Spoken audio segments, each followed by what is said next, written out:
Graça e paz, que o Senhor nos abençoe e te dê muitas bênçãos. Parabéns, aniversariantes. Você que está passando algum problema, que são muitos, que toda hora a gente fica sabendo, que Jesus te abençoe. No final estaremos orando por você. Nunca perca a fé, nunca perca a esperança. Os problemas são grandes, mas Deus é maior. E tudo que pedimos com fé, a gente recebe, não é? Então, vamos pedir a Deus muita fé, muita esperança, para vencermos as dificuldades, que elas sempre vêm mesmo.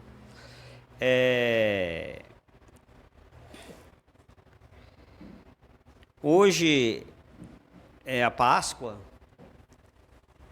domingo de Páscoa, e sempre domingo de Páscoa, ou Natal, Dia das Mulheres, alguns dias Dia das Mães, a gente faz uma comemoração. O próximo que eu quero acrescentar é o Dia da Bíblia.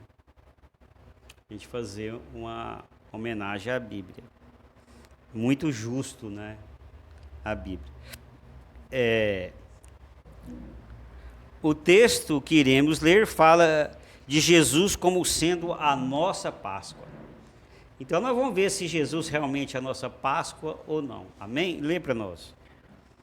Purificai-vos, pois, do fermento velho, para que sejais uma nova massa, assim como estáis sem fermento.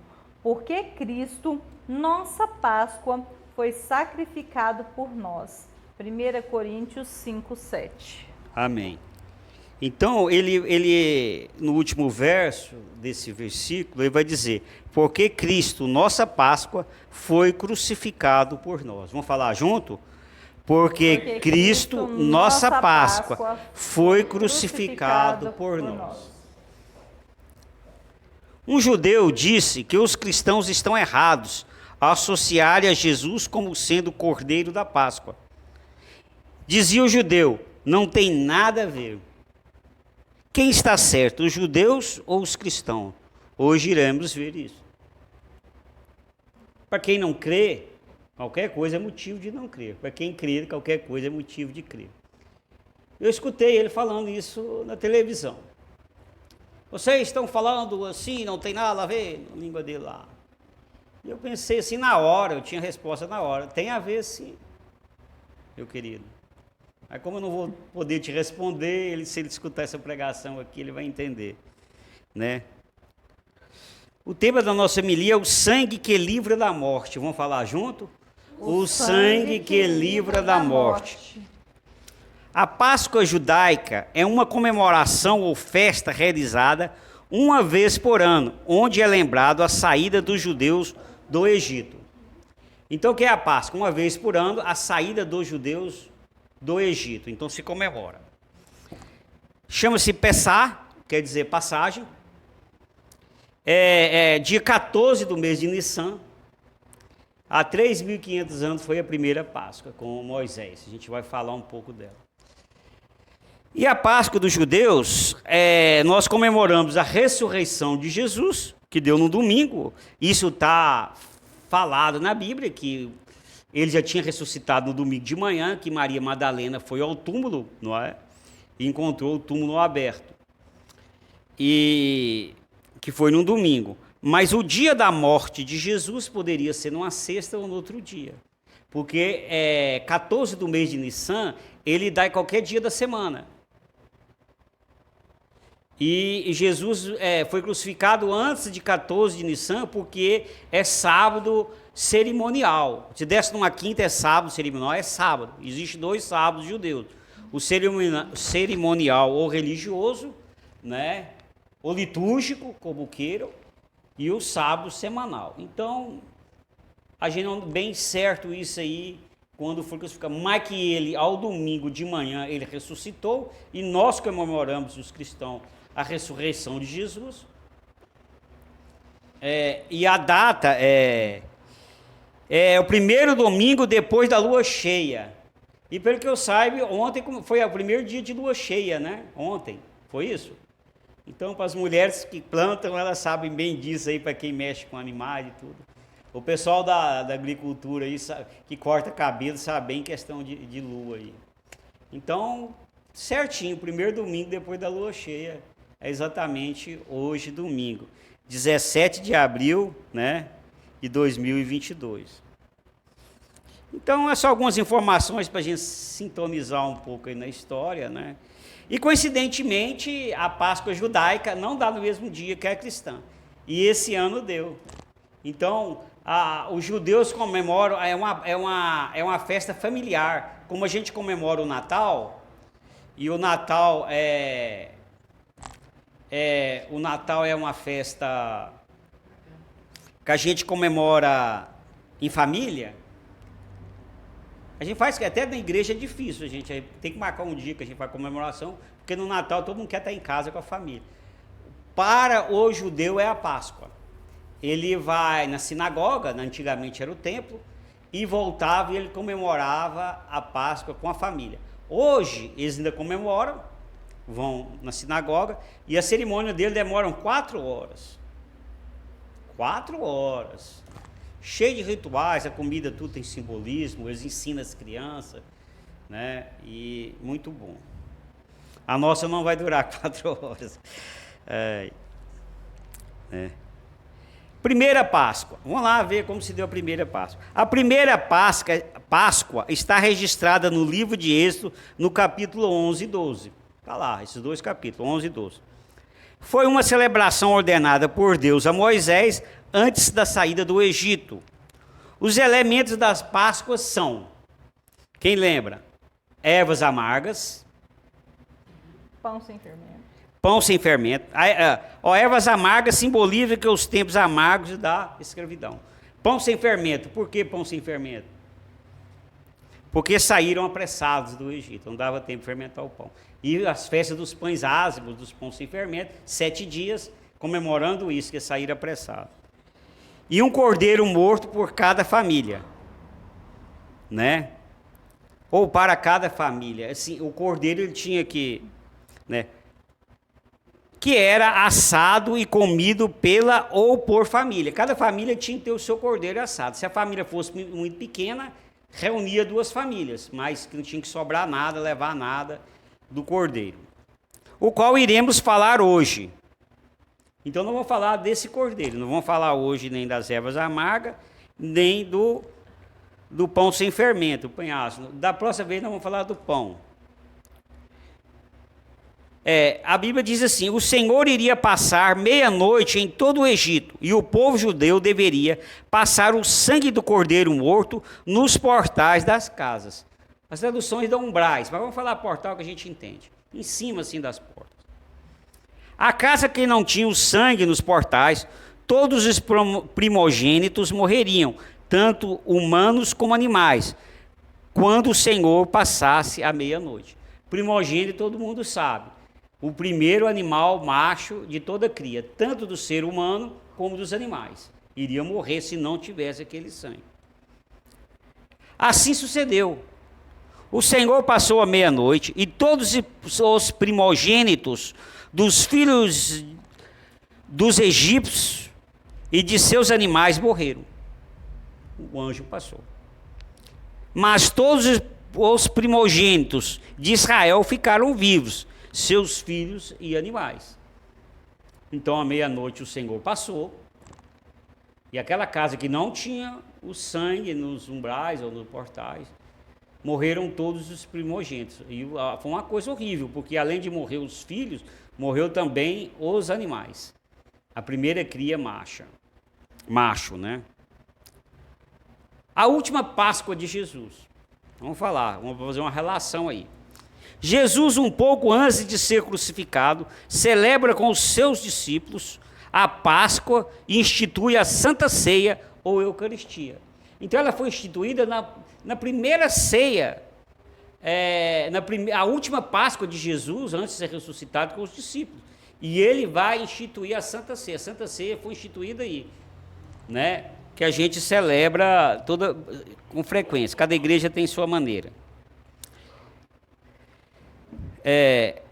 Como uma celebração que deveria ser celebrada pelos cristãos. Então, Jesus deixou para nós celebrarmos o quê? A Santa Ceia e Eucaristia. Eu vou dizer uma coisa técnica aqui, nem devia, mas esclarecer. Nós não vamos ver no Novo Testamento nem celebração do nascimento de Jesus, Natal, nem dos cristãos celebrarem Páscoa. Nós vamos ver os cristãos celebrando a Santa Ceia. Mas nós, uma tradição da igreja, celebra a Páscoa, que celebra a ressurreição de Jesus. Isso é muito bom que a gente comemora. Mas não é uma ordenança, uma ordem do Novo Testamento. Estão compreendendo? Para o judeu é uma ordem, ele tem que celebrar a Páscoa. Nós não temos essa ordem, mas nós celebramos e eu gosto muito.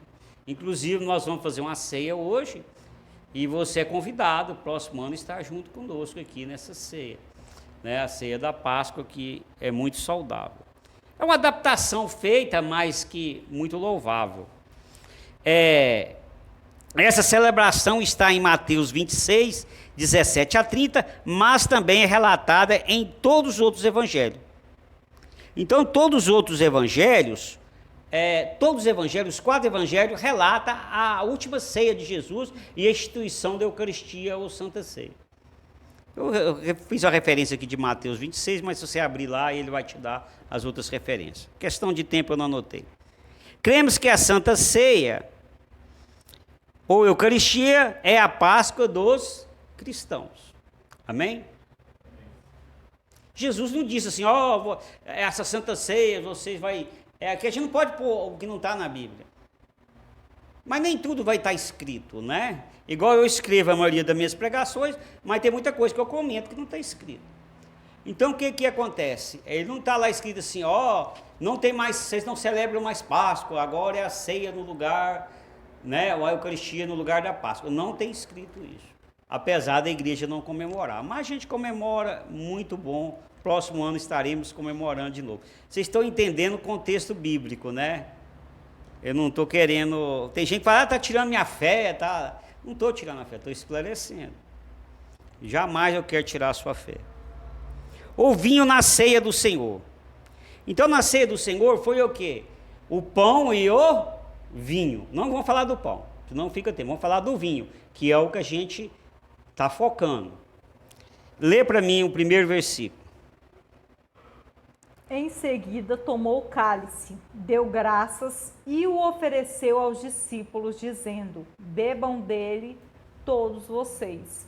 Isto é o meu sangue da aliança, que é derramado em favor de muitos para o perdão de pecados. Mateus 26, 27 e 28.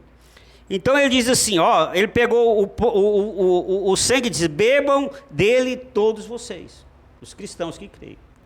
E diz, este é o meu sangue que é derramado em favor de muitos, para perdão dos pecados. A gente crê que é um ato, e é um ato simbólico, que Jesus não pegou seu sangue lá e deu para eles beberem, e nem na cruz mandou pegar lá o sangue para dar depois. Né? Aquele vinho, né, alguns classificam como presença mística de Jesus na ceia ou Eucaristia, mas... o outro um ato simbólico, ou um memorial, como queiram, né, que há muitas teorias, mas na verdade aquele sangue simboliza, aquele vinho tomado na ceia, simboliza o sangue de Jesus derramado na cruz, que nós lembramos, como tomando a ceia, que ele derramou seu sangue na cruz, e que esse sangue tinha finalidade para perdão dos pecados. Está escrito lá, em Mateus 26, 27 e 28. Então, esse sangue é para remissão dos pecados, a tradução mais antiga. Né? Como eu pus a NVI, está para perdão dos pecados. Então, quando nós cremos no sangue de Jesus, que derramou na cruz, nós estamos crendo que era para o perdão dos pecados. Amém? Eu falo amém para ver se vocês estão prestando atenção. O próprio Jesus diz que o vinho da ceia e o seu sangue simbolizava que seria derramado na cruz para muitos. Esse sangue ainda não tinha sido derramado, mas ele já estava falando que seria aquele sangue que ainda seria derramado, que ele não tinha sido crucificado. E acrescenta, para perdão dos pecados. A Bíblia diz o seguinte, a alma que pecar, essa morrerá. Ezequiel 18, 4b. A alma que pecar, essa morrerá. Porque o salário do pecado é a morte, mas o dom gratuito de Deus é a vida eterna.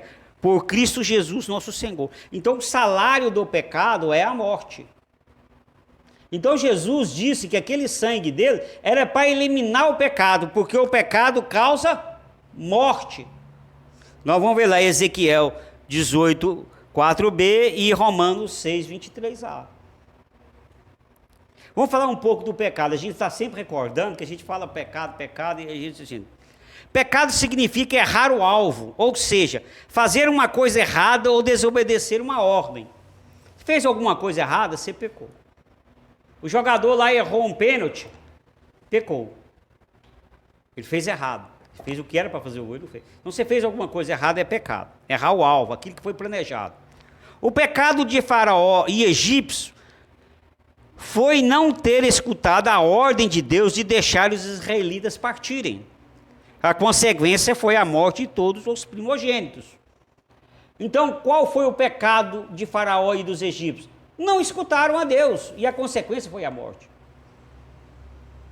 Então, quando nós cremos no sangue de Jesus, nós somos perdoados dos nossos pecados, e não passamos a cometer os mesmos erros, para não sofrermos a morte, como nós lemos, como sofreu a morte os egípcios, dos seus primogênitos, e mais 9 pragas anteriores, cada uma pior que a outra. Lê a conclusão para mim, por favor. Como o sangue do Cordeiro nos portais livrou os judeus da morte dos primogênitos, o sangue de Jesus derramado na cruz livra a todos os que creem do pecado, da desobediência e da morte eterna. Bom, essa conclusão aí eu errei, bem que eu vi, mas tá certo. Livra todos que creem, ponto, né? Do pecado, da desobediência e da morte. Faltou um ponto aí. Então, aquele sangue nos umbrais não livrou o povo de Israel da morte dos primogênitos? O sangue de Jesus derramado livra nós da morte. Livra nós do pecado. Basta crer. Eu creio que o sangue de Jesus derramado na cruz me livra do pecado e da morte eterna. Eu creio nisso. Eu creio nisso. É bom a gente de vez em quando parar nisso. Será que eu creio ou eu estou mentindo para mim mesmo? E se não creiamos, devemos pedir a Deus que dê fé. Lê quarto versículo aí para mim. Por isso vos disses que morrereis em vossos pecados, porque se não crerdes que eu sou, morrereis em vossos pecados. João 8, 24. Por que nós morreremos nos nossos pecados? O que o versículo diz? Se nós não cremos em Jesus. Não morra em seu pecado. Aceite a Jesus em seu coração. Creia que Jesus derramou seu sangue na cruz para te livrar do pecado e da morte eterna. Por que você quer morrer? Né? Por que você quer morrer? Se você tem a chance em vida. Tem gente que está querendo chance depois de morrer. Tem algumas ideias aí assim. Se você pode hoje, aceite Jesus, procura frequentar uma igreja, participa da ceia, esquece os problemas que a igreja tem medo, de relacionamento, às vezes tem, esquece isso, firma em Jesus, olha para só Jesus, como Pedro fez. Pedro, quando ele estava andando sobre as águas, ele olhou só para Jesus, ele não afundou, mas ele olhou para o lado, ele afundou. Então, crê em Jesus, olha só para Jesus. E você vai ser liberto do pecado e da morte eterna. Vamos falar a oração repetida? Pai de amor. Pai de amor. Obrigado pelo sangue derramado de Jesus. Obrigado pelo sangue derramado de Jesus. E por me livrar do pecado. E por me livrar do pecado. E da morte eterna. E da morte eterna. Em nome de Jesus, oro. Em nome de Jesus, oro. Amém. Amém.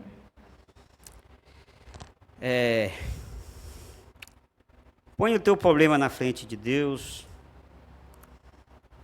Fale para Ele agora que você precisa do milagre que você precisa, de que está te angustiando, que está deixando triste.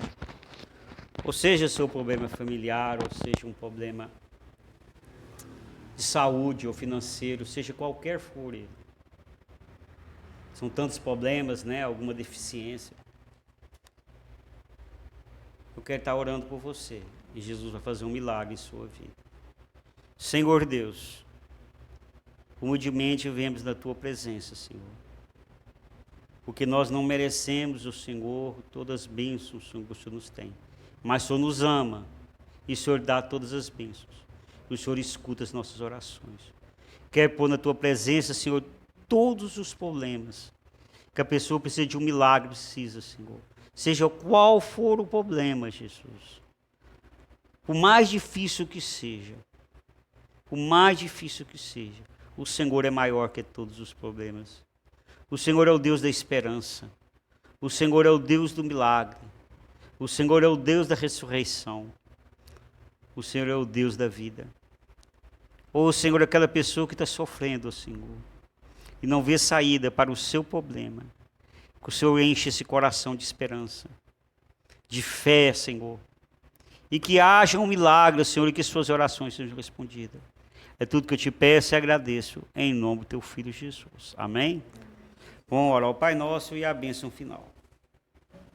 Oremos. Pai nosso que estais no céu, santificado seja o vosso nome. Venha a nós o vosso reino. Seja feita a vossa vontade, assim na terra como no céu. O pão nosso de cada dia nos dai hoje. Perdoai-nos as nossas ofensas, assim como nós perdoamos a quem nos tem ofendido. E não nos deixeis cair em tentação, mas livrai-nos do mal. Porque vosso é o reino, o poder e a glória para sempre. Amém. O Senhor te abençoe e te guarde. O Senhor faça resplandecer o seu rosto sobre ti e tenha misericórdia de ti. O Senhor sobre ti levante o teu rosto e te dê a paz. E até a próxima, em nome de Jesus. Feliz Páscoa e Jesus te abençoe. Responde as suas orações e seja feliz junto com Jesus. Amém? E até a próxima, em nome de Jesus.